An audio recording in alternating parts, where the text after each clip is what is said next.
My name's Mark. I'm a sex, love and porn addict. I was fired from the Sunday Express.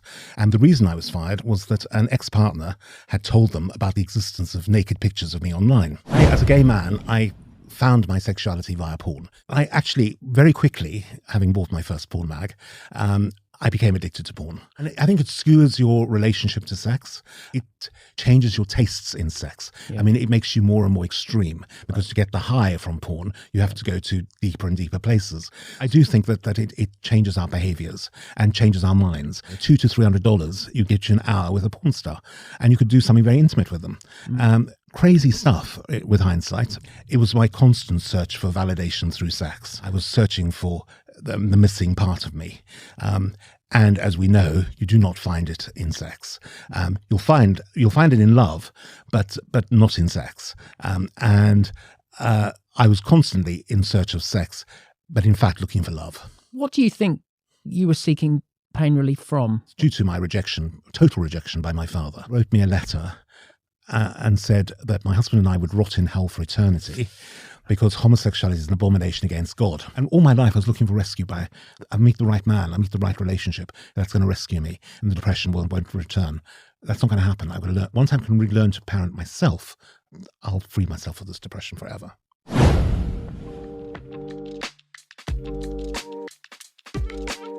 Welcome to School of Rock Bottom with Oliver Mason. I'm an actor, a voiceover artist and a recovery coach who's been in recovery many years, and I know firsthand that rock bottom can be the greatest teacher and the springboard for a beautiful life. And as you know, I invite fellow creatives and all inspiring people that have hit rock bottom, survived and thrived. This is a podcast of hope and how to get out of the darkness, into the light, into the recovery. And that's why I'm so delighted today, because I've got the marvellous Mark Shenton in the studio. Hello. Hi, Oliver. It's really, really nice to see you. Thanks so much for coming down today. It's great to be here. I really, really appreciate it. If you don't know who Mark is, well, shame on you. I'm sure you do.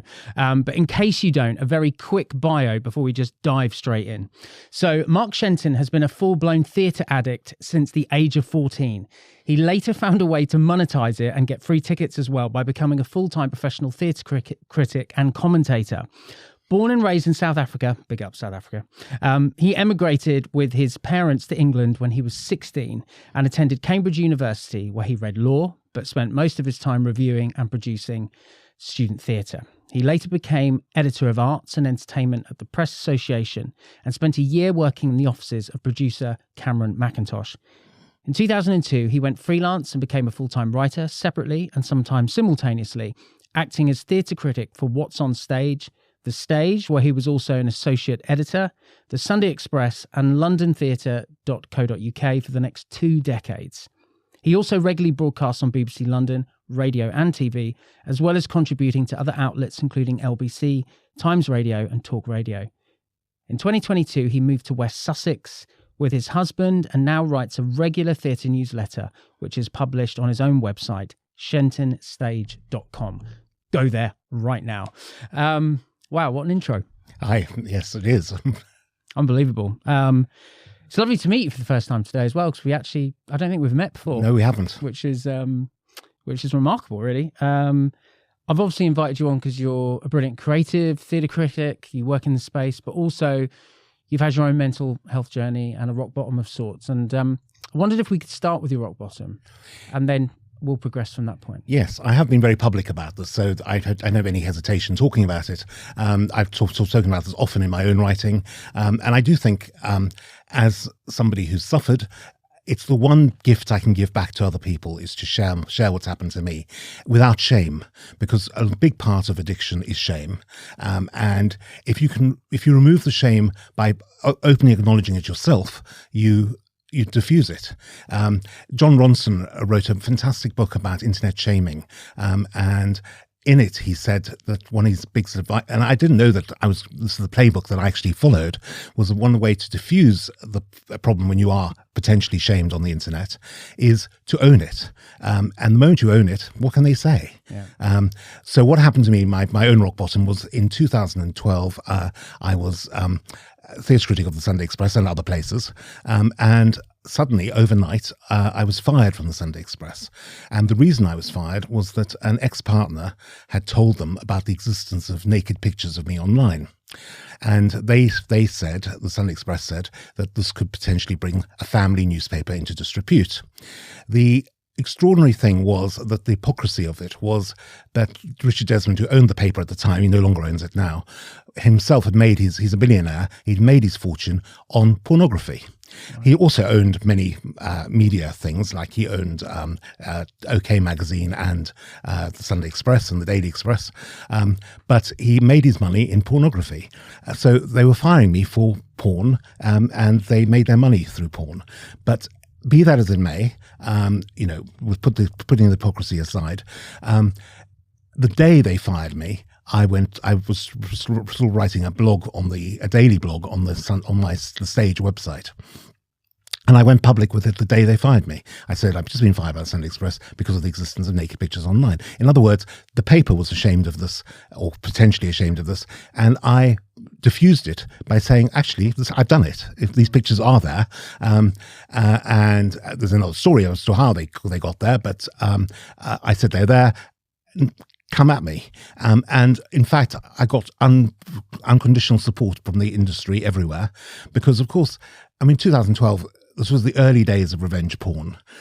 But many people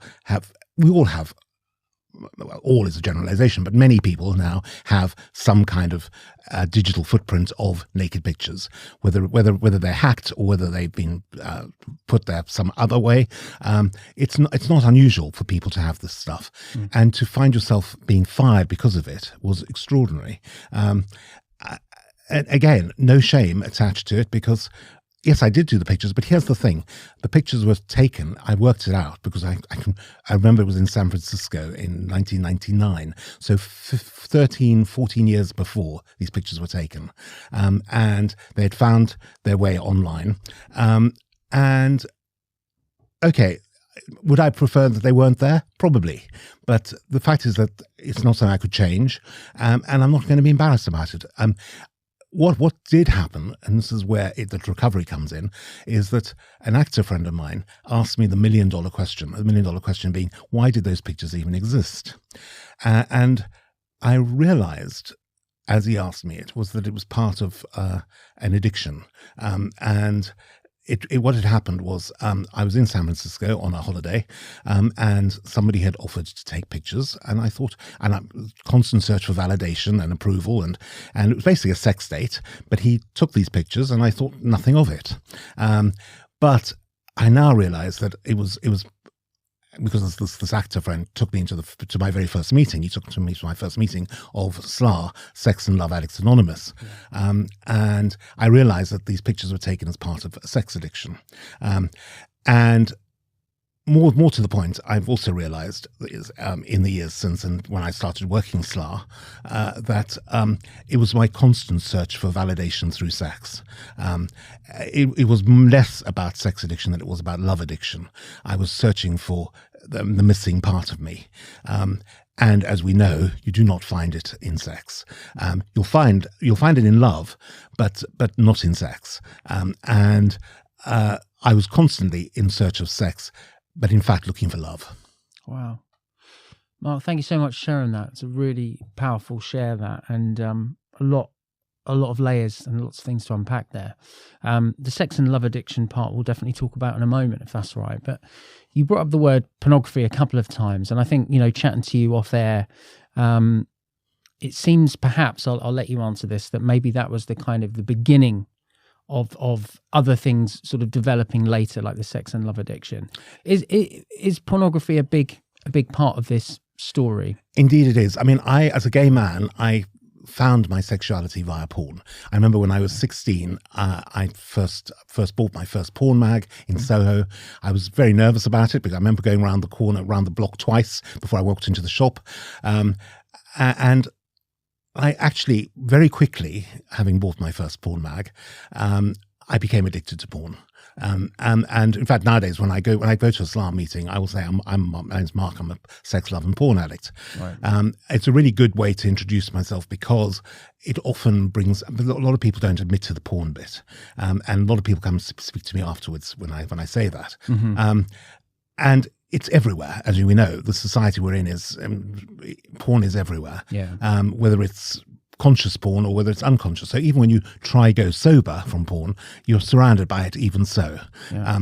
And it's a massive trigger for those of us who and I discovered my sexuality through it.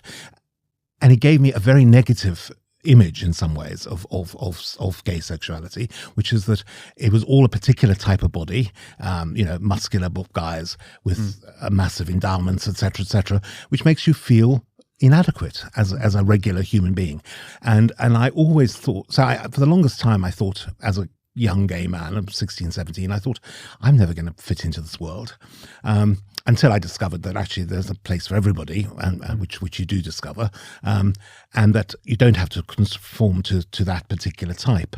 But it's really hard to come to terms with that. And of course, the constant search for sex was for me trying to find people to validate myself, to tell myself, actually, people do find you attractive.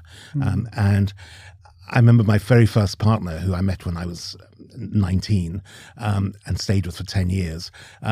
He was a typical porn. He was a porn fan himself, but he was a typical porn build, tall, muscular, and had the attributes, shall we say, but he liked bigger guys, but he never owned it, because just as there's a huge pressure on gay men to conform to a particular type, actually having taste in bigger guys, it was not then commonly acceptable. Right. So he put an awful lot of negative stuff over on me about being a bigger guy, even though that's what he wanted. So it was a very destructive relationship for me emotionally. But in about 8 years into our relationship, I discovered, which was then building the bear scene. We were in America and we met this guy who I'm still very good friends with, called Reggie, who was liked big guys, and he told me about this thing called the bear scene. Right. And I discovered it, and maybe into my downfall, but also my savior, because I then discovered there was this whole world waiting for me. And that's when I became a full-blown sex addict, because no longer was I in shame about it. I found an audience that would give me my approval button. Wow. And do you think porn was a kind of conduit to the sex addiction? I mean, how obvious is the link for you in your story? I mean, is it just that one leads to another, or is there more sort of finer details you think were important? It's partly an entry drug. I mean, I can see that, but I think it's all about the objectification of flesh, which is that we all objectify people, whether straight or gay, and in porn, objectification is all. It's you're not looking at the human being behind the image, And I found it very genuinely exciting. Yeah. So I'd watch porn and I did those pictures as I've spoken about, because it was my little bit of, oh, look, I can be part of this world too. Not expecting them to go public in the way they did, but having said that, they weren't truly public. They were actually on a website behind a paywall. So nobody would have stumbled on them by accident. Yeah. It was just this ex-partner who was trying to do me some damage, who reported me to the paper. Yeah. But that's, I've dealt with that resentment in my head, in my life. I mean, obviously I'm not in touch with that guy anymore, but he actually did me a great favor. And the great favor he did me was that this actor friend who brought me to my first Islam meeting and asked me that question. It took me to recovery. And in fact, I subsequently wrote a letter to the editor of the paper, who's no longer there, but thanking him for firing me, because I said, you opened a new world to me. I've taken myself into recovery. And I would not have discovered recovery without it. And recovery actually changed my life. So 2012, I was actually, even before this event happened, I was in a depression. I've suffered depressions all my life, from the age of about 15 onwards. And I was in a depression, and of course this didn't help my depression, and that turned out to be the longest depression of my life. It ran for 21 months, but I joined SLA and started working the steps, and did steps 1 to 3, and then I was in New York one Christmas 2012. I went to meetings every single day for a month, wow, including Christmas Day itself. Okay. And during that, I actually came out of the depression in the room. Wow. I remember it lifting in the room. Wow. Now there's a sidebar to this, which is that having done steps 1 to 3, I think everybody who does 12 steps would say that step 4 is probably one of the most challenging, where you draw up your list of your imperfections and It's not easy. and not easy at all. And I thought to myself, if I do this step, I'm going to plunge myself back into depression if I look at all the terrible things I've done. So I actually was going to meetings and running meetings, even ran meetings, for the next 4.5 years without continuing with the steps. Now, as we know, it works if you work it, so work it, you're worth it. I wasn't working it, but I was still going to I was still doing the work. I was still doing the meetings rather, not doing the work. And because I was too scared to. And 2019, the depression returned, at which point I realized there's nothing to be lost. I might as well go back to the steps. So I went back to got myself a sponsor, a brilliant sponsor, and continued doing the steps. I then went to Provincetown on Cape Cod, which is my T-shirt actually, and which is my favorite place in the world. My husband and I love this little town. It's in Massachusetts. It's a seaside town where biggest per capita gay population in North America. Right. But although recovery is massive in P-Town, they're mainly AA and NA people. Right. Because gay men, as a generalization, and don't shoot me for this, but gay sex, in gay life, sex addiction is normalized. If you're not doing a lot of sex, there's something wrong with you. And especially in P-Town, where sexual opportunities are everywhere, including on the beach. Anyway, but so there was no SLA meetings in P-Town. There actually was one meeting a week where 2 people attended usually, although only 2 people is enough for a meeting, but it wasn't enough for long-term recovery. So I started going to AA meetings every single day. Now I've never been drunk in my life. Because drink has never appealed to me. I never liked the taste, so I never got over the hurdle of the taste. Right. And I was going to AA meetings every day, and one day an AA meeting turned out to be an ACA meeting, adult children of alcoholics and dysfunctional families, and I found my home. And that's the next fellowship I did, and continue to do today. Wow. I mean, you've just highlighted absolutely brilliantly there that rock bottom in 2012 just opened all these doors up. You know, that cliche that one door closes, another one opens is absolutely true in your case, because it propelled you into recovery in lots of different ways, like you say, through those different fellowships. Indeed. And I would say in some ways recovery is a gift, because you learn. It's a program for life, not just for your addiction, because it teaches you about yourself and about the challenges of being human. I'm really grateful for it. I mean, I know it's not wrong.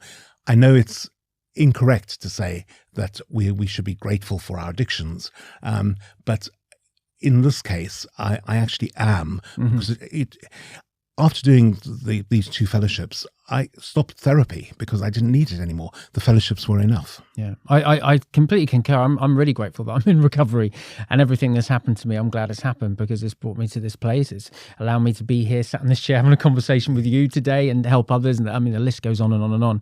I just wonder if we could go back to porn just briefly, just because it's such a big topic. I just wondered how you feel now, retrospectively, sort of looking back as you as a 16-year-old. You said a couple of things quite interesting, and I think this is perhaps some of the plus sides maybe to pornography and the downsides. You said that it helped you discover your sexuality, which I'm assuming that maybe teenagers are still doing with pornography.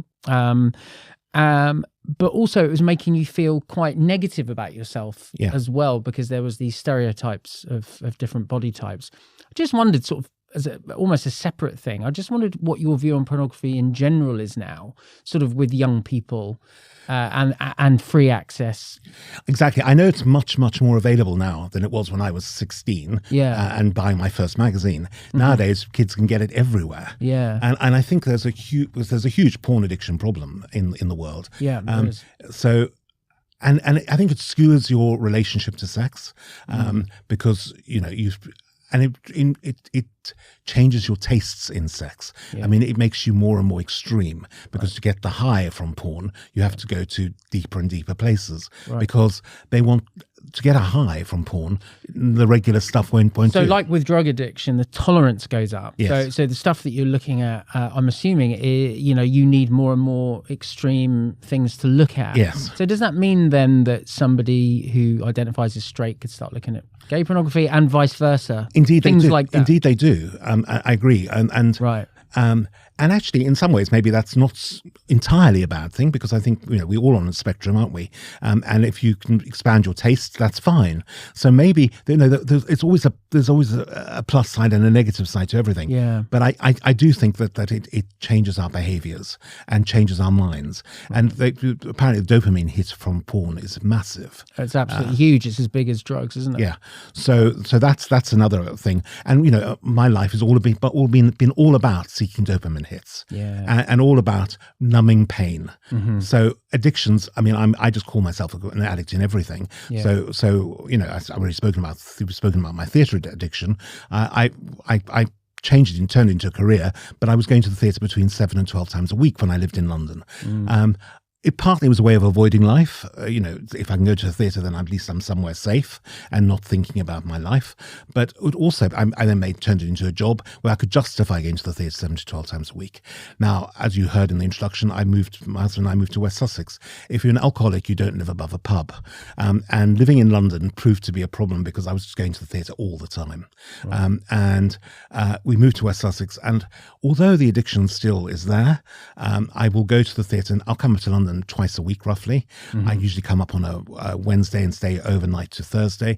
I'll see 4 shows, 2 on one day, 2 on the next. And then I come back on a Saturday, partly because I go to a meeting on a Saturday, but then I also see a matinee. So I see roughly 5 shows a week.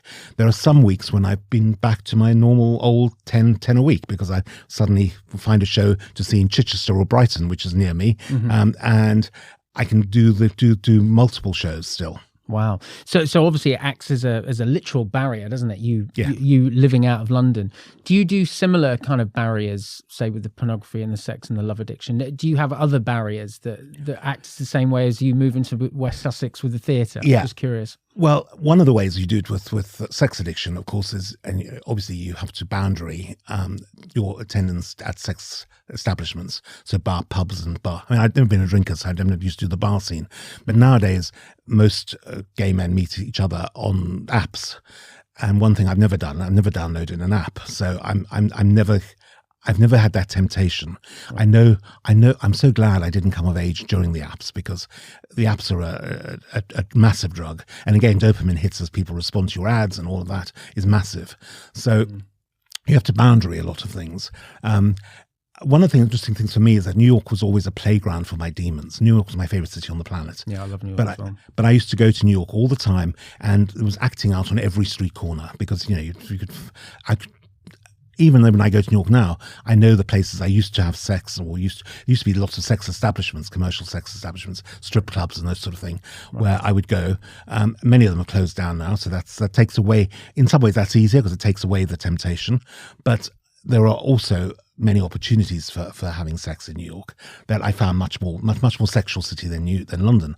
But because New York's where I discovered recovery, big time with SLA, by going to all those meetings, it's now a place that was a playground for my demons is now a playground for my recovery.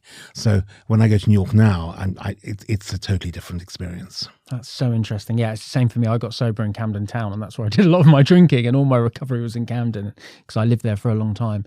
I can really sort of piece and see how these things could escalate. Just sorry to go back to the porn again, but I think the brain doesn't know the difference between a digital partner and a real one. That amygdala part of the brain and the reward system. And obviously, if you go online and you watch pornography, you could potentially have 50 partners in in 5 minutes. Yeah. And so it's something that wouldn't have happened pre-internet ever in real life, probably. You know, some people don't even sleep with that amount of people. You don't see those sort of amount of people naked in a lifetime, some people in previous generations. Yes. And so the dopamine that would create, you know, obviously then makes it so much more likely for it to become an addiction, and then to be able to then seek people out, like you say, on every street corner or everything else.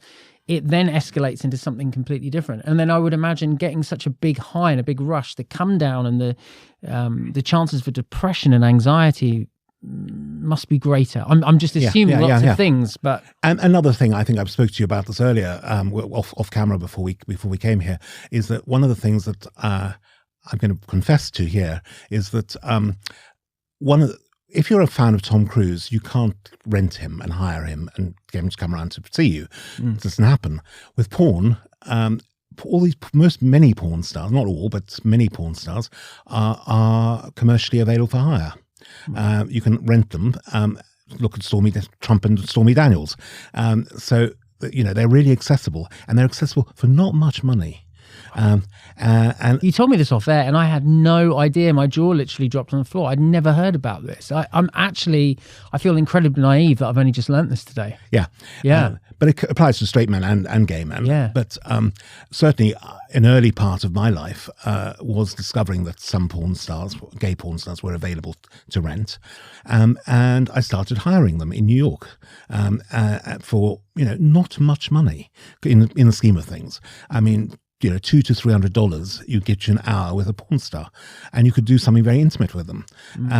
Crazy stuff with hindsight, but you know, it's there and it's available. So that was a progression from porn that I just assumed didn't exist. But now that I know it exists, it seems like a logical thing. If you're addicted to porn, that would be the next step. Yes, yeah, absolutely. Wow, that's astonishing. And what was the kind of fallout from that, from you sort of personally, all of this behavior? I mean, obviously I can throw out anxiety and depression very easily as one, but I just wondered specifically, it sounds like it would, I don't know, I'd imagine that the come down from that would be really horrendous. Yeah, it's a drug high, and then you feel deflated afterwards, and you think, and also there's a money thing. You've spent some money. You think, what the hell have I done with myself, my time and my money? But also, you know, for a moment, there's a bit of validation. And one thing I used to think, one thing I know is that when I have good sex, I sort of start to fall in love with somebody, and I found myself inappropriately sort of hankering after these guys that you know, that were only there for the money, and of course, it's an itch you can't scratch in the end, because they're not going to reciprocate, and that's partly the point, that they're not available really.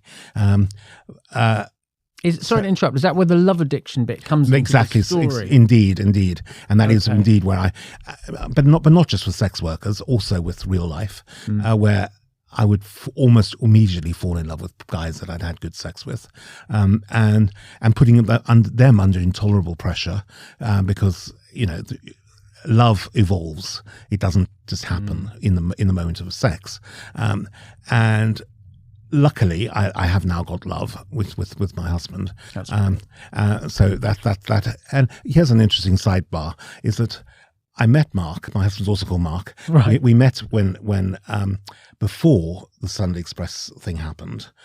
So long before I came into fellowship.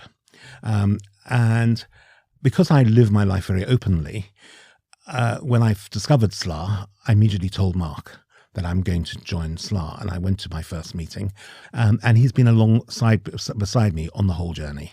And indeed, we once had a fellow and I had a recovery party for both our birthdays one year, on our balcony in London, when we lived in London, and there were like 25 people in recovery in the room, and my husband was the only person who wasn't in recovery, but he's absolutely fine with, or been really supportive around the whole process. Right, that's amazing to hear, and I'm so glad that you found love, and you know, it's fantastic. We spoke a little bit about this off air, and you touched on it a little bit in our conversation today, that all these behaviours and indeed with other behaviours that don't relate to you, like myself with alcoholism or anything else, is about self-soothing and sort of trying to run away and I think pain relief. Pain relief, absolutely. What do you think you were seeking pain relief from? What do you think that's been well, about? I have discovered exactly what it is, and it brings me to the Family Trauma Fellowship. It's due to my total rejection by my father. So all my life I had a sort of inkling of this, that my father wasn't there for me.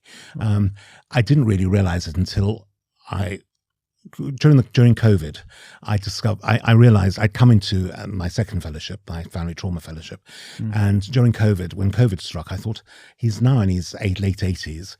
This could take him. COVID could take him, and it's unresolved relationship. So I thought, you know what? I'm going to, with ACA's help, I'm going to try to reach out to this man. Yeah. And I did. I reopened. He and I were estranged at the time, and I reached out to him. We had a couple of good conversations, and then the shutters came down again. I mean, he's actually a religious nut, a Pentecostal Christian, right, quote unquote.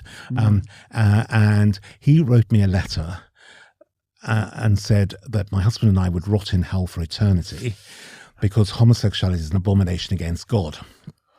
Oh, I'm sorry to hear. It was a horrible thing to receive, but it was also, with hindsight, remarkably freeing. Right. Because one of the things that we achieve in ACA is be able to come to terms with family abuse, and whereas other fellowships make you solely accountable for your side of the street, which only you can be responsible for your side of the street, you don't take other people's inventory. In ACA, you kind of do. You take your parents' inventory, and you. But also, you realize that they're not personally to blame because they are the products of their upbringing too. But we are allowed to walk away from people that harm us. And I remember telling my SLAR sponsor that I was never going to see my father again, and he was kind of horrified because he thought, this is not going to compute. You know, you have got to make amends with this man. No, I don't. He's really harmed me, and I'll never. I mean, he may or may not be alive at this point. I will never see the man again, because he's never accepted me my entire life, and he never will. He's told me that. It's an abomination against God. Well, guess what? I'm not your son, if that's the case. Now, it's a big loss in my life, not having a father, but other people don't have parents either, and we have to deal with it. Yeah. And one of the tools of recovery is learning to self-parent yourself, become your own loving parent. And that is something I'm working towards. It's a work in progress, but I have to remind myself that only I can look after myself. Nobody else can. So you can't be rescued by somebody else. So that's been a huge discovery in my life. I can't be rescued. And all my life I was looking for rescue I meet the right man, I meet the right relationship that's going to rescue me, and the depression won't return. That's not going to happen. I've got to learn. Once I can relearn to parent myself, I'll free myself of this depression forever. Wow. That's...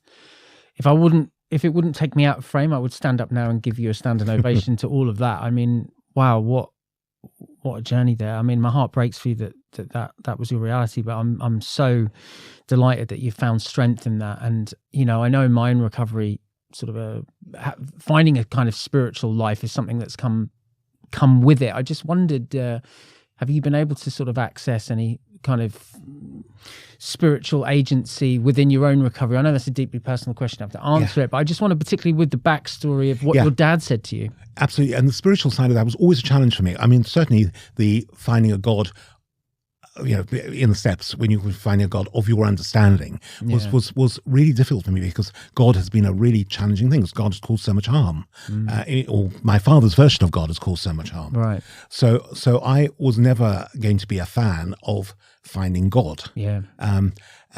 However, SLA and now ACA both don't, and other fellowships, they allow you not to, it doesn't have to be God as in a religious God. Absolutely. It's whatever you choose it to be. Indeed. And I now find my spiritual home is the fellowship itself.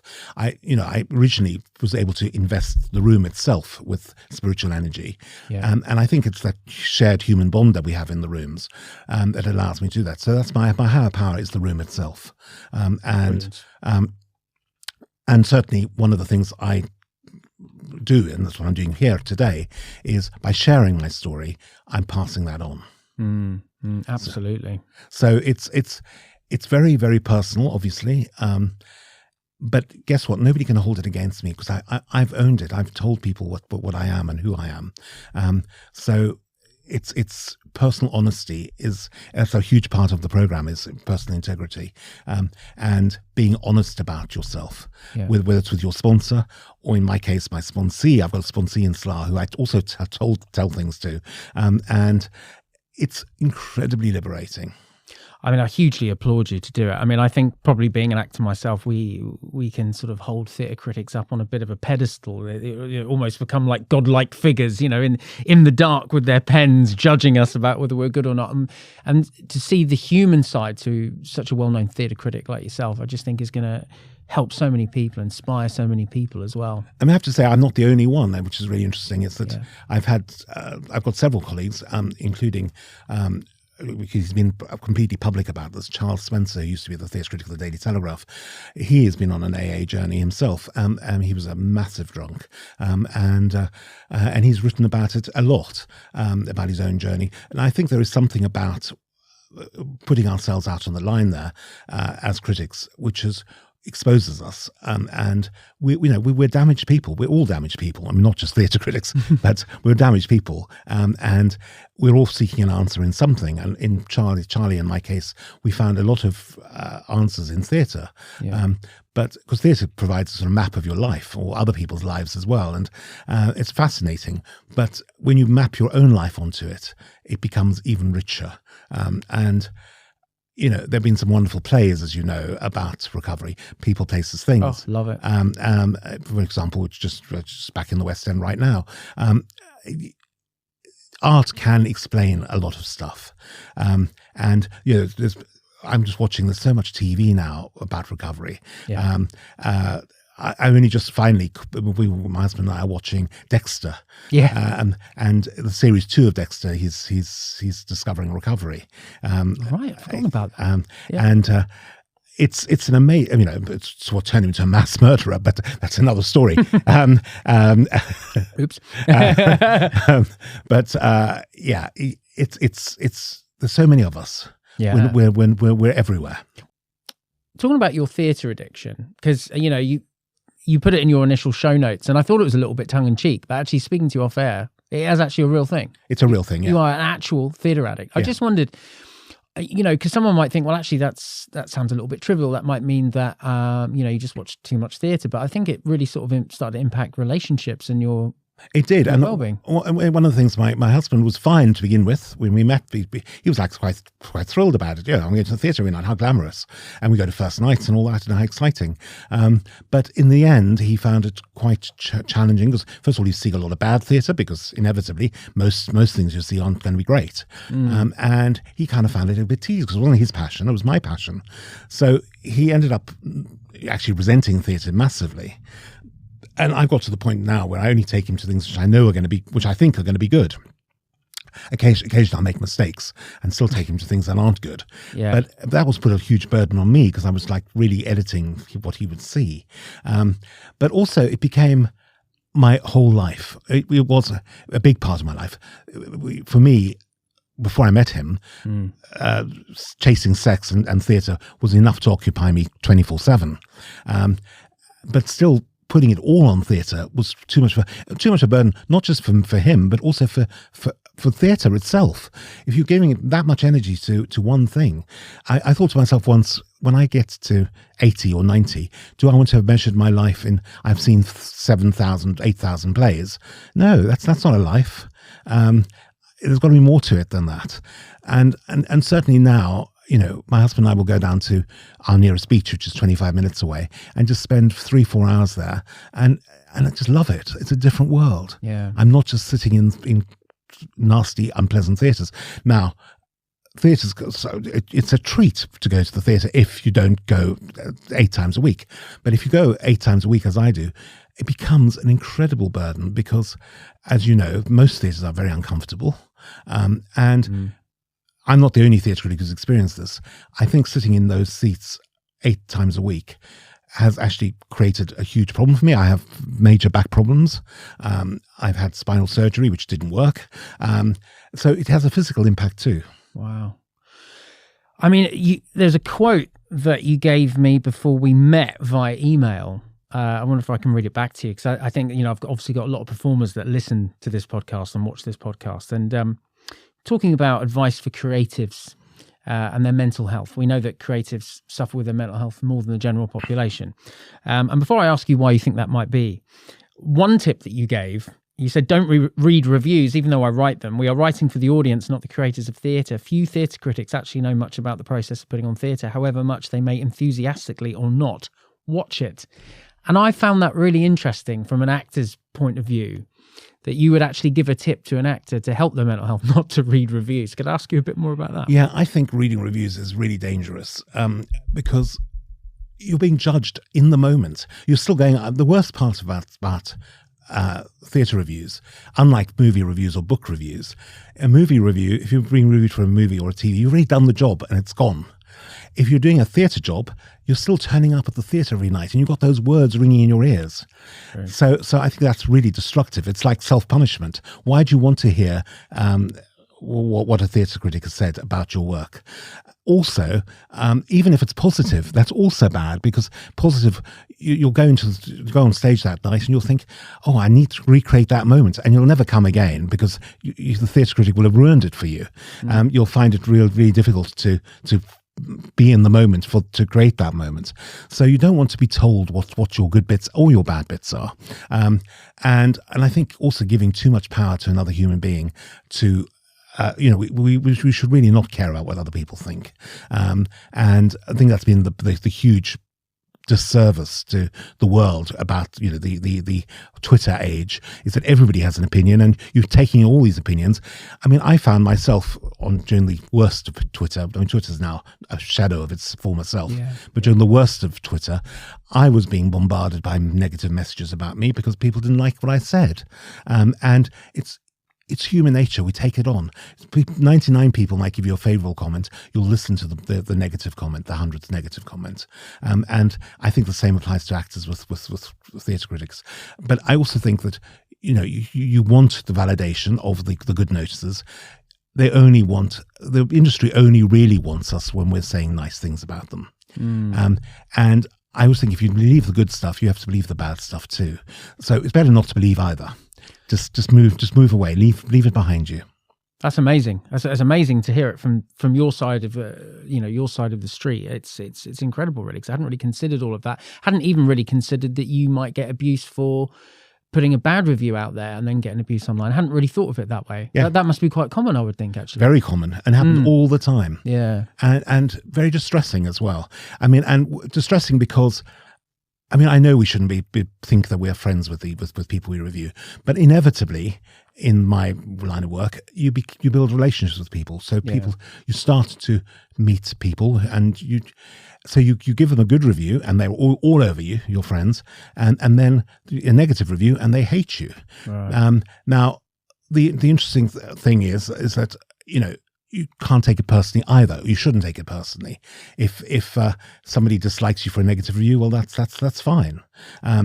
You have your right to express your negative review. They have a right to react to it. But I always say we shouldn't believe the good stuff without believing the bad stuff too, or disregard it all. So better not to be flattered by the attention that a good review gives you, and best not be put off by you have to be honest. That's the bottom line. Yeah. There's no point in being a critic if you're not honest about your response, because then your opinion counts for nothing if it's blowing in the wind. And it sounds like your perspective of it anyway is that your view isn't the finite view. It's not. It's just your view. It's one among many. Right. Because I'm sure you've given a 1-star review to someone and someone else has given it 5. They have. It happens all the time. Right. So it's always so now when I read reviews now, I take them with a pinch of salt. Obviously there's certain critics I know and trust and like and will believe, and there are a lot that I don't. So it's once what you need to do is align yourself with a critic who you think shares your worldview of theatre, and then judge yourself in relation to them. Yeah. I mean, I think there is, And it's really great that there's lots of different opinions out there today. The public have their own opinions, and they see much less theatre than us. And maybe that's a good thing, because they're not going to be as hypercritical or hypervigilant. On the other hand, they've also paid for their tickets, so that's an important distinction. If you pay for your tickets, you're more liable to try and enjoy it. Yeah. But that's a different story for a different podcast entirely. I just wondered as well, I was always curious, a slightly naive question, that, if you're a theatre critic and you're writing your review, that you sort of slightly lean a little bit more into the positive stuff and lean a little bit more on the negative stuff, just so it's a little bit more impactful. Or have I got that completely wrong? No. I mean, I think a lot of people write, although the easiest reviews in the world to write are the completely negative ones. Yeah. When the vitriol just pours out, those are easier to write than anything.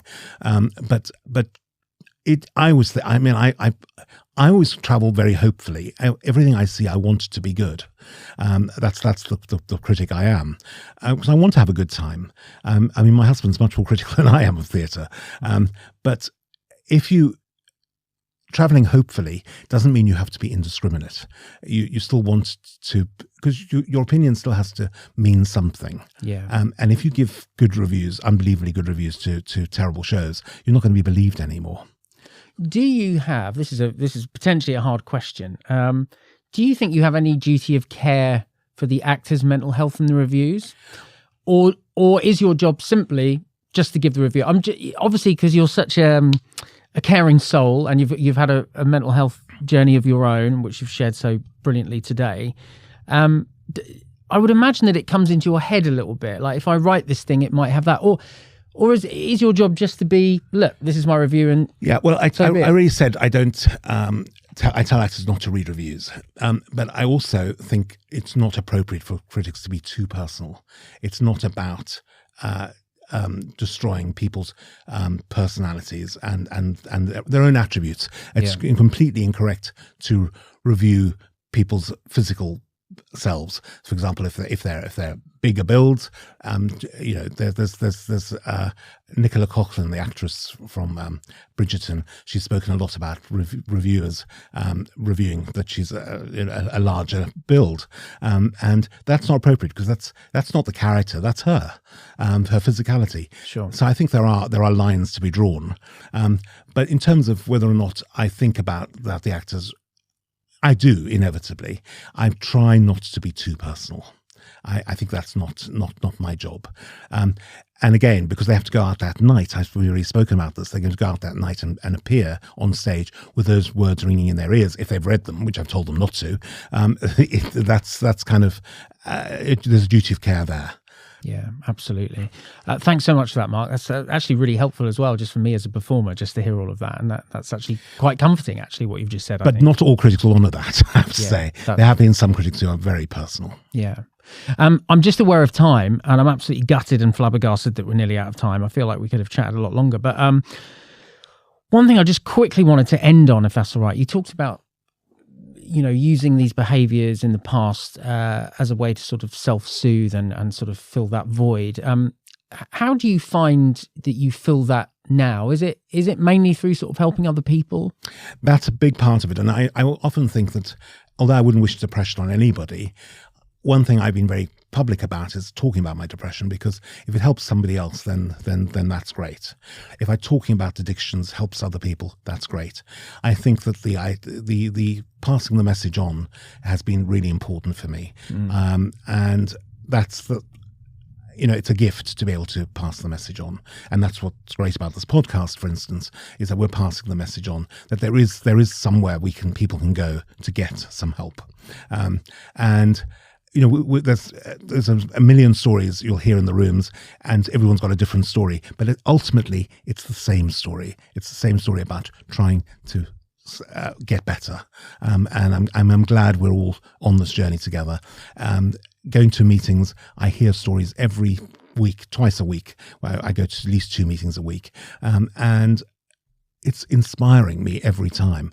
I've been in recovery now since 2012, and so I've been doing 12 years of it, and it's kind of amazing how much I gain from it still to this day.